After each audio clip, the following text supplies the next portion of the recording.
We got to Texas around 9 p.m. on Thursday night. I was back on the road by 11:10 on my way back to Virginia. So yeah, you are definitely stronger than you think. I drove until I couldn't drive anymore. Because at one point the car felt like it was floating. And I was just like, I can't look at the road no more. So I pulled over to a rest stop. And it was a time crunch because the car had to be back by 8 on Saturday. So yeah, time crunch. And I'm like, okay. So I rested for about 3 or 4 hours at a rest stop. 2 hours after dropping them off, and then I got back on the road and I drove.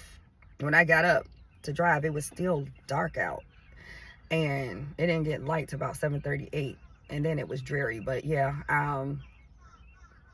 I drove and I stopped periodically to stretch my legs, eat.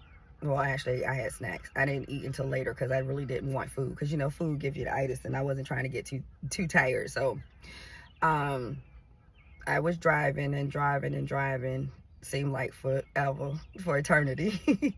So, going into Friday night, I decided to stop in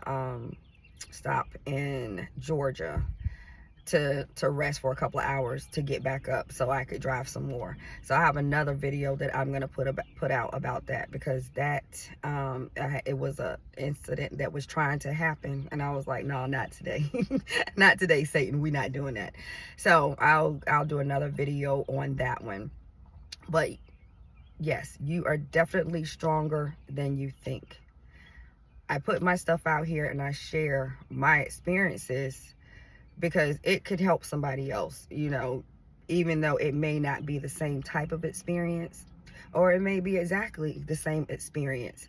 And I'm getting through it. She getting through it. She's with her husband, kids are there. Things are somewhat settling down, but I know they're not going to stay settled for a minute because it's going to be too quiet for certain energies. They don't like it when it's peaceful. That part. Some energies don't like it when it's peaceful. So I'm here to bring the peace and the pain, whichever one you want. Act accordingly. So that is it for this message. Sending you loving healing. I appreciate you. Make sure you appreciate yourself. And remember, happiness is homemade. Feed yourself some good shit. Mind, body, and spirit. Have a wonderful day. Bye.